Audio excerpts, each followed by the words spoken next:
नमस्कार, जय जोहार। IND24 के बिग टॉक शो में इस बार हमारे साथ छत्तीसगढ़ राज्य खाद्य आयोग के अध्यक्ष संदीप शर्मा जी जुड़ रहे हैं। संदीप शर्मा जी इससे पहले भी हमसे बातचीत कर चुके हैं, लेकिन इस बार क्या कुछ इम्प्लीमेंट हुआ है खाद्य आयोग में, क्या कुछ नए विज़न के साथ आगे बढ़े हैं, क्योंकि उस समय जो प्लानिंग है हमने उस पर बात की थी और इस बार हम उसकी इम्प्लीमेंटेशन पर बात करेंगे। तो बहुत बहुत स्वागत है सर आपका हमारे शो में। सबसे पहले तो मैं आपसे सवाल यही पूछूंगी कि खाद्य सुरक्षा अधिनियम के क्रियान्वयन के लिए सबसे बड़ी चुनौती जो है वो क्या सामने आती है आपके? देखिए, खाद्यान्न सुरक्षा अधिनियम में मूल रूप से 3 बातें हैं जी। पहला तो ये है कि जो राशन गरीबों तक जाना है या हितग्राहियों तक जाना है वो समय पर मिले जी, और क्वालिटी पर मिले और क्वांटिटी पर, मतलब उसकी गुणवत्ता सही रहे, उसकी क्वालिटी और समय पर जाए और उसका नाप सही मिलना चाहिए। 3 चीज़ हमको देखना है। अगर इसमें कोई त्रुटि होती है तो उस पर हम जो है कार्रवाई करेंगे और शिकायत की जांच करेंगे। तो अभी जो हमारे राशन दुकान के माध्यम से लोगों तक जो हम राशन भेज रहे हैं उसमें जिस ढंग से इसका भी एक तरह से कहना चाहिए कि डिजिटलाइजेशन हुआ है, उसके चलते भी इसमें कहीं पर कोई बहुत गुंजाइश नहीं है कि कोई इसके आपके नाप में कोई गड़बड़ी कर ले, या फिर इसके क्वालिटी को भी हम लगातार देख रहे हैं। हम अभी जहाँ तक भी जांच में जाते हैं चावल की क्वालिटी कैसी है उसको हम देखते हैं। कहीं पर कोई इसमें दिक्कत आती है तो उसको हम तुरंत उसके लॉट को ही वापस कराने के लिए कई जगह हमने सिफारिश किया है। कुछ जगह गुड़ वगैरह के क्वालिटी में अगर कहीं हमको कमी दिखी है तो हमने उसको भी, जो आदिवासी बेल्ट में गुड़ जाते हैं तो हमने गुड़ को देखा उसमें क्वालिटी में कुछ खराबी है या कमज़ोरी है तो उसको भी हमने बदलने के लिए कहा है। तो लगातार इस तरह से हम काम कर रहे हैं और अगर कहीं इसमें कहीं पर भी इन तीनों चीज़ों में कोई कमी दिखती है तो अभी हमने सभी दुकानों में हमारे खाद्य आयोग में कंप्लेंट करने के लिए जो हमारा एक नंबर है, टोल फ्री नंबर, वो सब जगह टोल फ्री नंबर दिया गया है। उस टोल फ्री नंबर से लोग अपना कंप्लेंट दर्ज कराएं और उसकी सुनवाई जो है और उचित फोरम में होता है, या हमारे फूड के जो अफसर हैं तुरंत उस सुनवाई पर जा करके हितग्राही से बात करके उनकी क्या दिक्कत है वो सब दिक्कत दूर कराने का काम वहाँ पर करते हैं। तो अभी इसके संदर्भ में हम लगातार जिलों में बैठ के कर रहे हैं। जिलों में जा कर के जो दुकानें हैं उन दुकानों का हम निरीक्षण कर रहे हैं। तो खाली राशन दुकान का मामला खाद्य आयोग के पास नहीं है, इसमें हम आंगनबाड़ी भी जाते हैं जो बच्चों को अगर भोजन मिलता है, हॉस्टल में जो है अनाज देने का काम है, और आपके मध्याह्न भोजन। तो ये जो 4 जगह है जिसमें हम छत्तीसगढ़ में आपको बता रहे हैं कि 44,000 से ज़्यादा स्कूल, लगभग 45,000 स्कूलों में मध्याह्न भोजन बनता है, जिसमें मिडिल और प्राइमरी स्कूल के बच्चों को उसके लिए चावल की व्यवस्था। 3300 से ज़्यादा हॉस्टल हैं। इन हॉस्टल में लगभग 1,95,000 के आसपास बच्चे हैं। उनको जो चावल हॉस्टल में लगता है यह बहुत ही सब्सिडाइज रेट में उनको देने का काम जो है खाद्य विभाग के द्वारा किया जाता है। इसी तरह से जो बच्चे हैं जो पोषण आहार आंगनबाड़ी के माध्यम से उनको देते हैं, उसमें भी हमारे प्रदेश में लगभग 52,000 से ज़्यादा आंगनबाड़ी हैं, और उन आंगनबाड़ी के माध्यम से लगभग इसके हितग्राही बच्चे 19 लाख बच्चे हितग्राही हैं। 26 लाख बच्चों को मध्याह्न भोजन मिलता है। और ये जो सभी चीज़ें हैं इसको निगरानी के लिए निरंतर हम औचक निरीक्षण करते हैं, सब जगह जा कर के उसके क्वालिटी को देखते हैं, टाइम पर भोजन बच्चों को मिल रहा है कि नहीं, गर्म भोजन मिल रहा है कि नहीं, ये सारी चीज़ें हम जा कर के देखते हैं। कहीं पर कोई त्रुटि मिलती है तो जिला के अधिकारियों के संग बैठक करके उन सारी चीज़ों से अवगत कराते हैं और इन चीज़ों को दूर करने के लिए उनको निर्देश वहाँ से देते हैं। तो अभी बहुत जगह से रिजल्ट आ रहा है कि बहुत जगह हम दोबारा जाते हैं तो लोग कहते हैं कि इस तरह से दौरा करने से या औचक निरीक्षण करने से सुधार आया है। तो इस तरह से इसमें सुधार काफ़ी आया है। सर, पीडीएस में पारदर्शिता के लिए अगर मैं बात करूं तो क्या कुछ हम उसकी सुधार के लिए आवश्यक चीज़ें क्या हैं और कैसे कर रहे हैं पीडीएस में पारदर्शिता हो इसके लिए? पीडीएस अब एक बहुत पारदर्शी सिस्टम बन गया है। पहले तो सब काम रजिस्टर में करते थे, किसको राशन दिए हैं किसको नहीं दिए उसको हाथ में भर लेने का काम होता था। लेकिन अब जो है एक ऐप के माध्यम से लोग वहाँ पर अपना अंगूठा लगाते हैं पीडीएस में जा कर के, अपना बायोमेट्रिक्स, जब तक अपना एथेंटिकेशन नहीं होगा राशन नहीं मिलेगा। तो जो राशन का हितग्राही उसको खुद आना पड़ता है। जब वो वहाँ पर राशन लेने आता है अपना अंगूठा का निशान लगाता है तो उसके बाद एक पर्ची कटती है वहाँ पर, उसमें ऑटोमेटिक, जिसमें लिखा रहता है कि आपका राशन दुकान ये है, आपका इतना किलो आपको चावल मिल रहा है, तो उसका रसीद भी कटता है। तो हाँ, तुरंत, और उतना ही राशन आपको तौल करके मिलेगा। अगर कहीं आपको 35 किलो आपके आवंटन है तो आवंटन में आपको 35 किलो मिलेगा। उस पर कोई धांधली नहीं कर सकता कि उसको 20 किलो दे दे या 15 किलो। वो उस पर्ची से देख सकता है कि मेरे लिए कितना किलो का यहाँ मेरा आवंटन है। और हाँ, मतलब आवंटन मेरा 35 किलो है तो 35 किलो की पर्ची कटेगी, उसको 35 किलो देना होगा। तो ये इस तरह से वहाँ पर कहीं पर कुछ भी धांधली नहीं हो सकती। शक्कर का भी वैसे ही है। आदिवासी अंचल में जो उनको नमक देने का है या गुड़ दे रहे हैं या चना दे रहे हैं, वो सब में बिना अंगूठा के और बिना पर्ची के कुछ नहीं होगा। एक नई टेक्निक बता रहे थे सर आप कि अब पैकेट के हिसाब से पैक मिले। वो एक नया भी कंसेप्ट हमारे खाद्य विभाग के द्वारा है कि एटीएम, राशन का एटीएम। और उसमें एक जो योजना बनी है अभी कि जैसे अपन पैसा निकालने जाते हैं, एटीएम कार्ड डालते हैं, अगर कि हमने उसमें डाला कि हमको 2000 चाहिए तो 2000 रुपये निकलता है। उसी तरह से ये राशन कार्ड का भी एटीएम बनेगा। तो जो उस कार्ड को उसमें डालेगा, उसमें जितना आवंटन उस व्यक्ति का रहेगा तो वहाँ पर उतना आवंटन का पैकेट, अगर कि उसको 15 किलो आवंटन है उनको तो 15 किलो का पैकेट आ जाएगा। जिनको 35 किलो उनको 35 किलो का पैकेट। अभी ये कंसेप्ट है। तो ये मेरी जानकारी में ये है कि मध्य प्रदेश में कहीं पर ये शुरू हुआ है, वहाँ के विभाग ने। हमारे छत्तीसगढ़ में भी इस पर एक योजना बनी है और इस पर कोई उचित जगह तलाश रहे हैं। विचार करना शुरू नहीं, विचार है और इस पर निश्चित रूप से मुझको लगता है कि ये धरातल पर हमारी योजना उतरेगी। अब इसके लिए समय की सीमा को मैं आपको नहीं बता पाऊँगा, लेकिन यह भी एक करने का है। तो ये एक अभी प्रयोग के तौर पर इसको करेंगे, आगे फिर देखेंगे कि कहाँ कितना इसको किया जा सकता है। सर, खाद्य सुरक्षा के लिए अगर मैं बात करूं तो डिजिटल तकनीक की कितनी भूमिका रह रही है?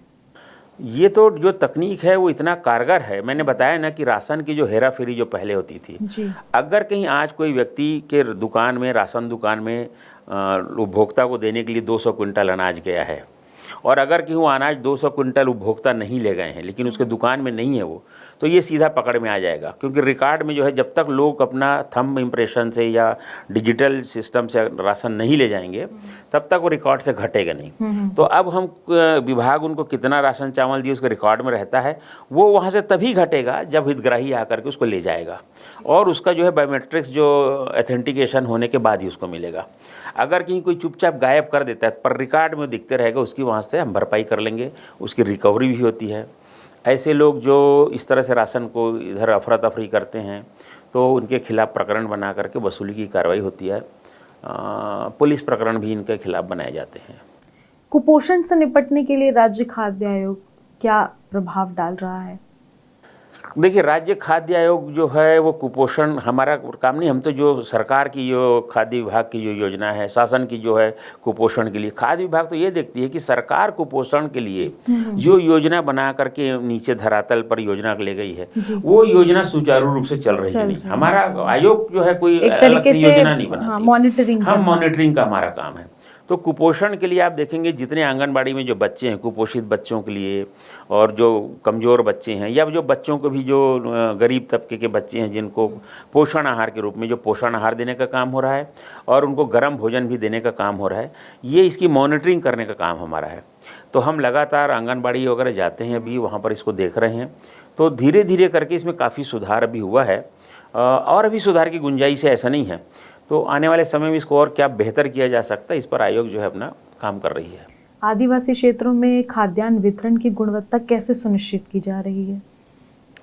देखिए, मैं अभी नारायणपुर ज़िले के अंदर जब मैं अबूझमाड़ जैसे जगह में गया था, पहले तो वहाँ पर जाना जो है संभव नहीं था, लेकिन अभी हमारी जो अभी काफ़ी फर्क पड़ा राज्य की सरकार और केंद्र के हमारे केंद्रीय जो गृह मंत्री हैं, हमारे राज्य के गृह मंत्री जी के और सारे प्रयासों से जिस ढंग से वहाँ पर वातावरण में एक बहुत बदलाव आया है, तो मुझको जाने का अवसर मिला था। मैं अबूझमाड़ तक के दुकान में गया था। गुणवत्ता मिले, उनको अनाज खराब मत हो। तो अब वहाँ पर जंगलों में जहाँ पर बरसात में गाड़ी नहीं जा सकती, वहाँ पर हमारे विभाग जो है, खाद्य विभाग जो है, पहले से ही वहाँ पर अनाज का भंडारण 4-4 महीने का करते हैं। अच्छा, स्टॉक रखते हैं। हाँ, स्टॉक रखते हैं ताकि बरसात में दिक्कत मत हो। नदी नाला पार, और तो बहुत सारे पुल पुलिया भी बन रहे हैं। बहुत अच्छे गोदाम भी वहाँ पर बनाए जा रहे हैं जिसमें 200-300 टन अनाज हम वहाँ पर रख सकें। और मैं भी ऐसे जगह में गया था, वहाँ चावल की क्वालिटी में देखा, बहुत शानदार चावल का क्वालिटी वहाँ गया था। अच्छा। और हर बार ऐसा होता होगा ऐसा मुझको मानना चाहिए, पर अगर कहीं कोई गड़बड़ी हो तो हम अभी गांव तक गए थे। गांव में जो हमारे वनवासी भाई हैं उनसे भी हमने बात किया। हमने गांव-गांव में हर एक दुकानों में बैनर लगवाए हैं, जिसमें अगर कहीं कोई इसमें गुणवत्ता में कोई खराबी है तो उस पर आप कंप्लेंट करिए तुरंत, और चावल आप मत उठाइए जब तक आपको उसका सही उसका परीक्षण न हो जाए कि चावल सही है कि नहीं है। ये प्रचार भी हम वहाँ पर जा कर के कर रहे हैं। हमारे गाँव-गाँव में जो जिलों में बैठकें होती है, उस बैठक के बाद भी, और हम इसको मीडिया में जो हमारा मैसेज जाता है, जो प्रेस ब्रीफ जाता है, उसमें हम इस बात का कहते हैं, और हर ज़िले में लगातार मीडिया के माध्यम से आ रहा है कि कहीं पर भी किसी को गुणवत्ता में, तौल की कमी में और समय पर, जैसे राशन दुकान को हर ज़िले में नियम है कि कोई सप्ताह में एक दिन बंद रखेगा, बाकी दिन उसको खुला रखना है। उसका समय भी है जो भी 10 बजे से 5 बजे तक जैसा भी खोल के रखेंगे, तो वो दुकान बंद नहीं कर सकता। अगर कोई उसके यहाँ चावल है, दुकान में आ चुका है, गोदाम में रखा है, वो दुकान बंद रखता है, समय पे नहीं देता, वो आयोग में शिकायत करे। हम तुरंत वहाँ के जो हमारे अधिकारी उनको उसके लिए भेजेंगे, और ऐसे दुकान जो इस तरह से कोई गड़बड़ी करते हैं तो उनको हमारे यहाँ सब इसको सुधारने का जो है पूरा, मतलब पहले जिस तरीके से कई दुकान वाले ऐसे होते थे जो मनमाने तरीके से दुकान खोलते थे, कई बार ऐसा होता था कि वो टाइम से पहले दुकान को बंद कर देते थे, तो ऐसी स्थिति में अब इनकी शिकायत पर उन पर कार्रवाई की जाएगी। देखिए, समाज जीवन में तो तरह तरह के लोग हैं, आप जो चीज़ कह रहे हैं वो अभी भी ऐसा नहीं है, लेकिन उनके बारे में कोई भी शिकायत आएगी तो हम उसको सुधारने के लिए वहाँ पर हमारे खाद्य विभाग के अधिकारियों को निर्देश जाएगा कि उनको ठीक कराएं और लोगों को समय पर वहाँ पर अनाज मिले। संदीप जी, क्या नागरिक खाद्य सुरक्षा अधिकारों के प्रति पर्याप्त रूप से जागरूक है, लगता है आपको? नहीं, नागरिक खाद्य सुरक्षा जो आयोग बना है वो इसीलिए बना है कि लोगों को उनके अधिकार के प्रति जागरूक करना। लेकिन अभी हमको लगता है कि जो लोग हैं उनको उतनी जागरूकता नहीं है, हमको अभी और प्रयास करना पड़ेगा। हम कई बार देखते हैं कि लोग तकलीफ सहते रहते हैं और शिकायत नहीं करते, और हम जब जाते हैं तब वहाँ बताते हैं कि वैसे लोगों के लिए एक छोटा सा मैसेज भी आप। हाँ बिल्कुल, हमने तो लगातार हम कहते हैं कि वो जो हमारे नंबर पर निरंतर शिकायत करें, उनको डरने की कोई ज़रूरत नहीं है। कई बार लोग ये डरते हैं कि मैं शिकायत कर दूंगा तो अगले बार दुकानदार मेरे को राशन नहीं देगा, क्या मेरे को कुछ प्रताड़ित करेगा क्या, तो हम वो बोलते हैं आपको डरने की ज़रूरत नहीं है। कोई भी अगर कहीं राशन के आपको जो मिलना है, आपके जो अधिकार है, जो सरकार आपको सुविधा दे रही है, उसमें कोई इसका हनन करता है तो आप इसकी शिकायत आयोग में करिए, निश्चित रूप से इसका निराकरण होगा, किसी को डरने की ज़रूरत नहीं है।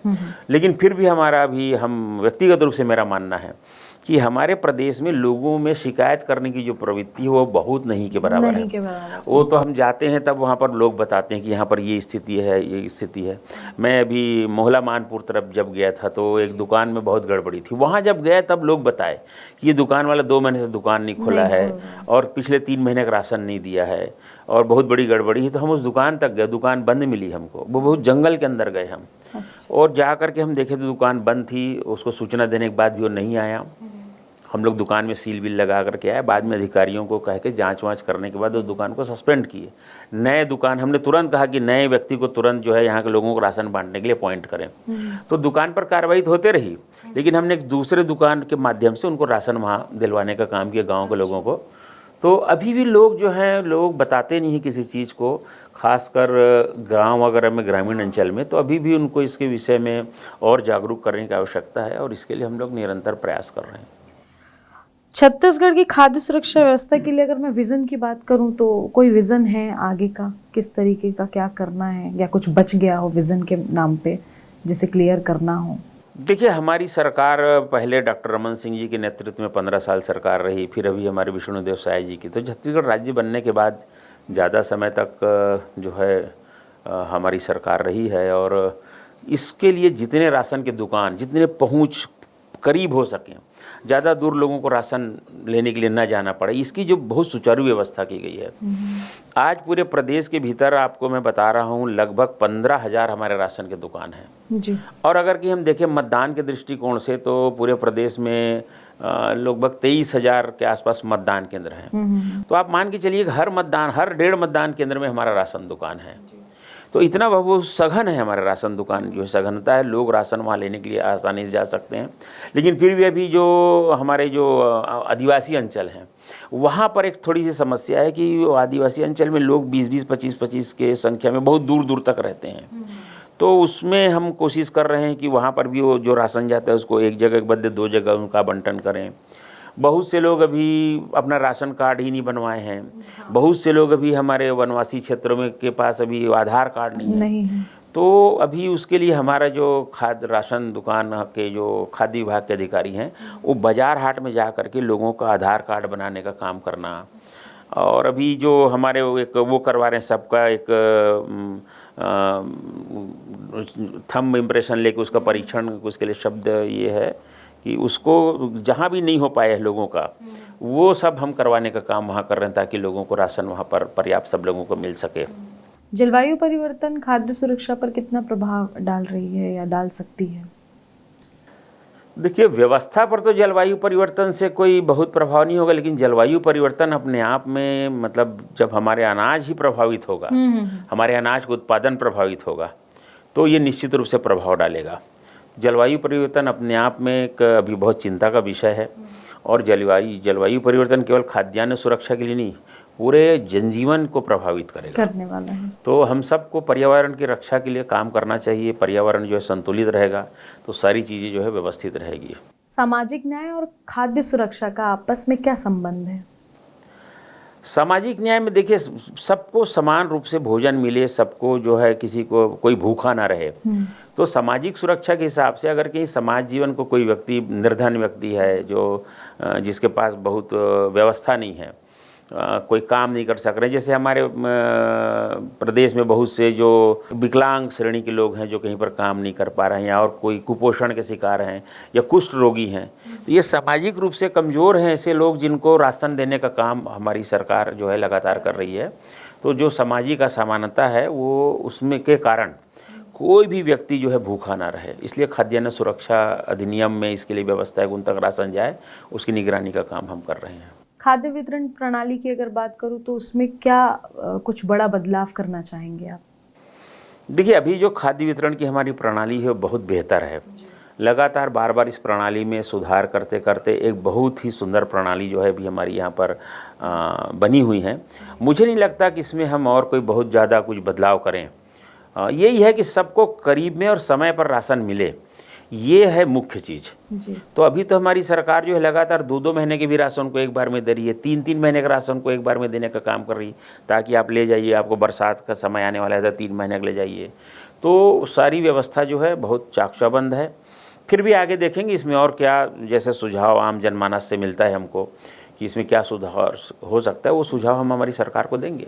आर्थिक असमानता खाद्य सुरक्षा को किस तरीके से प्रभावित कर सकती है, किस प्रकार से प्रभावित कर सकती है? आर्थिक असमानता जहाँ है उसी लिए तो खाद्यान्न सुरक्षा है भी यहाँ पर। ये जहाँ पर भी कोई असमानता है, जो लोग आर्थिक रूप से पिछड़े हैं, कमज़ोर लोग हैं, उनको भोजन के लिए और कष्ट ना हो या उनके लिए भटकना ना पड़े, इसलिए जो है खाद्यान्न की व्यवस्था जो है हमारी जो सरकार और केंद्र की सरकार, राज्य और केंद्र सरकार दोनों कर रही है, वो सुचारू चल रही है। उसको देखने का काम हमारे आयोग का है।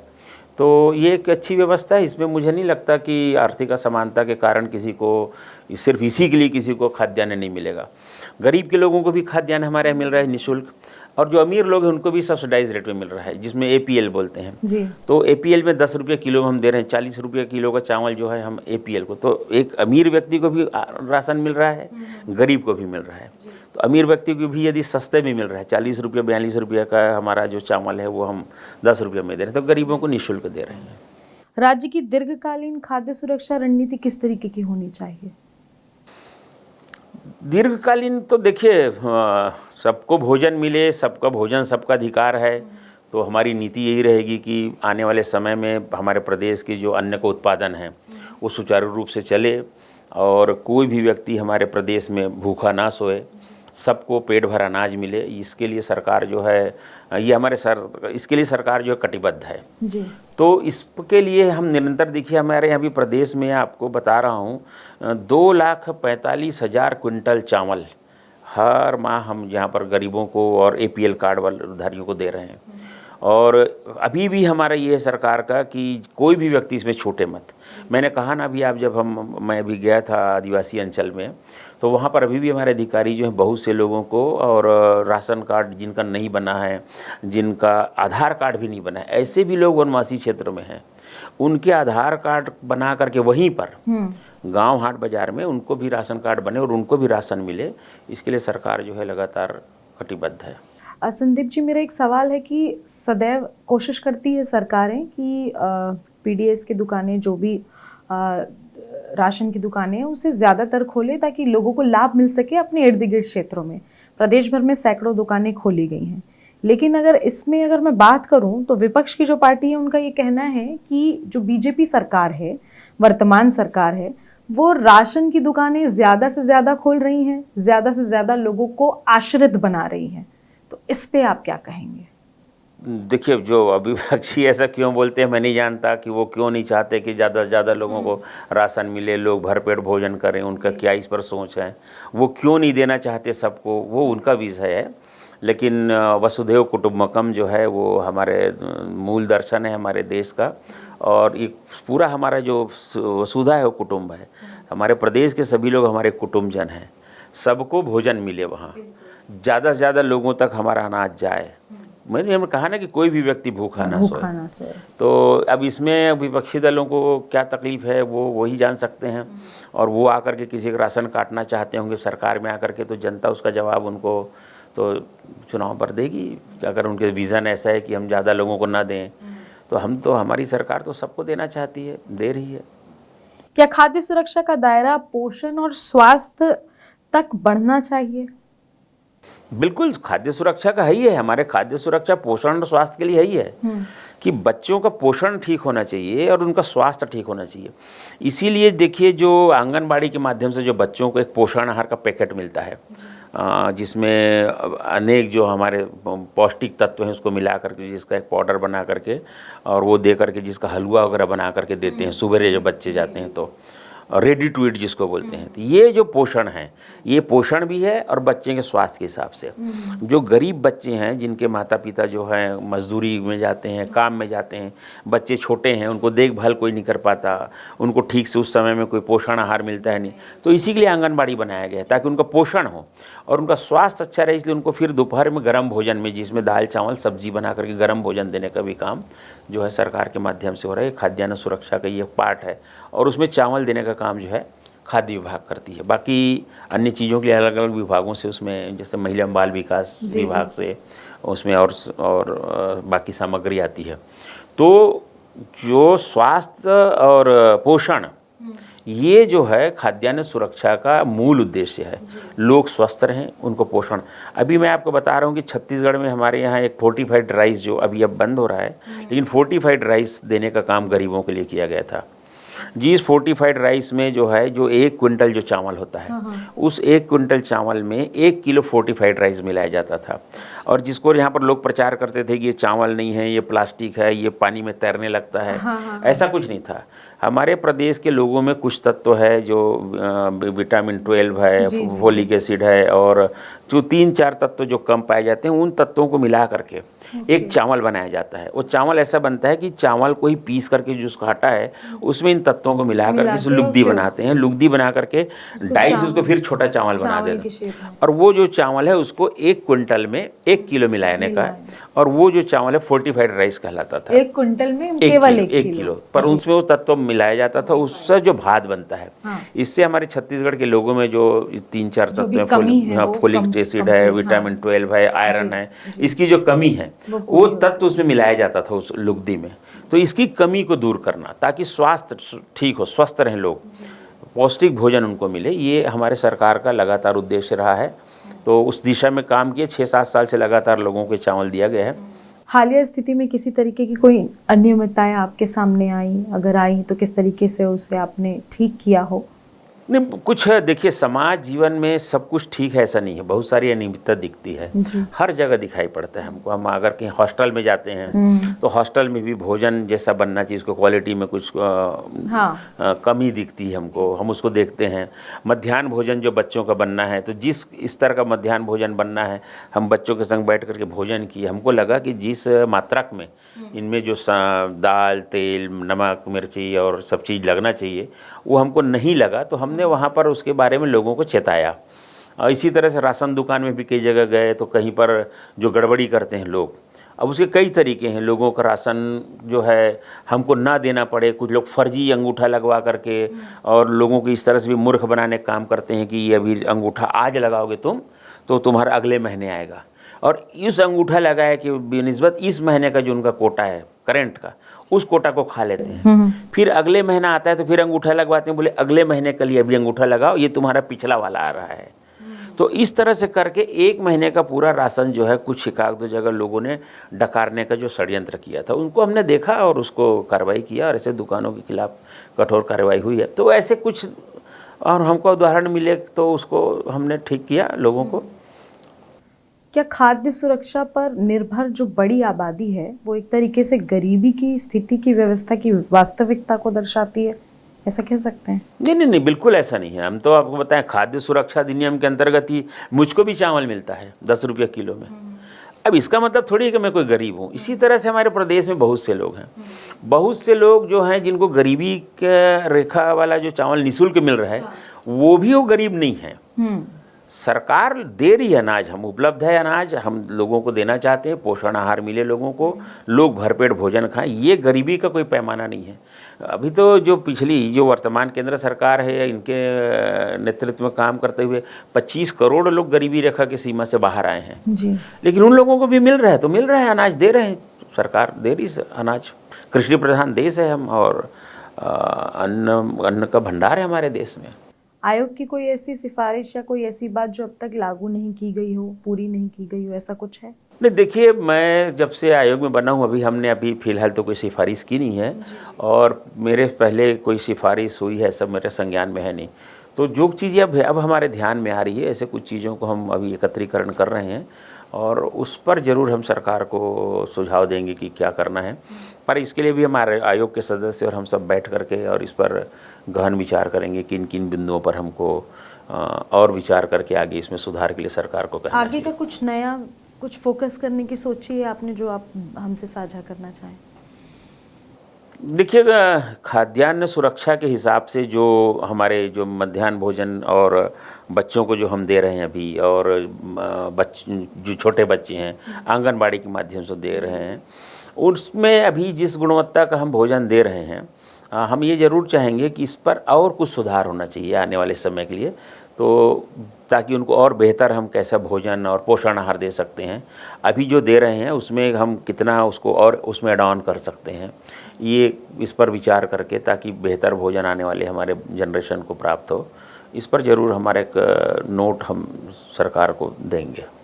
राज्य खाद्य सुरक्षा आयोग के जो अध्यक्ष हैं संदीप शर्मा, उनका साफ तौर पर ये कहना है कि पूरी तरीके से डिजिटल प्रक्रिया और तकनीक के सहारे पूरा आयोग कार्य कर रहा है। कहाँ क्या त्रुटियां हैं, क्या अनियमितताएं हैं, वैसे तो अनियमितताएं ज़्यादा नहीं है, लेकिन फिर भी वो कोशिश कर रहे हैं किसी तरीके की कोई अनियमितताएं पाई नहीं जाए। ज़्यादा से ज़्यादा जो पीडीएस की दुकानें हैं वो खुली रहें, अपने समय से खुली रहें। अगर कोई दुकान नहीं खुलती है तो उसकी शिकायत उन्हें प्राप्त होती है तो ज़रूर उस पर कार्यवाही की जाती है। कुल मिलाकर अगर मैं बात करूं तो केवल प्रदेश के ऐसे क्षेत्र नहीं जहां पर लोग रहते हैं, बल्कि ऐसे क्षेत्र जो घनघोर नक्सली इलाका जिन्हें कहा जाता था, यानी कि बस्तर, अब बस्तर में भी अबूझमाड़ जैसी जगहों पर इनकी पहुंच हो चुकी है। वहां पर पीडीएस की दुकानें किस तरीके से संचालित हैं, कैसे संचालित नहीं हो रही है, और नहीं हो रही है तो क्यों नहीं हो रही है, इन सभी मुद्दों पर काम किया जा रहा है।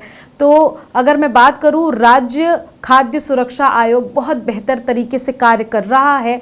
आगे उनके बहुत सारे नए प्लान्स हैं, उसे भी एग्जीक्यूट करेंगे, और जो पहले से सोच रखा था वो लगातार एग्जीक्यूट हो रहे हैं। तो कुल मिलाकर जो लोग हैं जो इसके प्रति जागरूक नहीं हैं, इस इंटरव्यू के सहारे हम ये कोशिश कर रहे हैं कि उन्हें भी जागरूक किया जाए। अगर किसी तरीके की कोई त्रुटि है तो इनका जो टोल फ्री नंबर है उस पर आप शिकायत कर सकते हैं। शिकायत करने के बाद तत्काल रूप से उस पर कार्रवाई की जाएगी। तो इस तरीके से राज्य खाद्य सुरक्षा आयोग बहुत बेहतर तरीके से कार्य कर रहा है। फिलहाल तो समय देने के लिए बहुत बहुत धन्यवाद। धन्यवाद।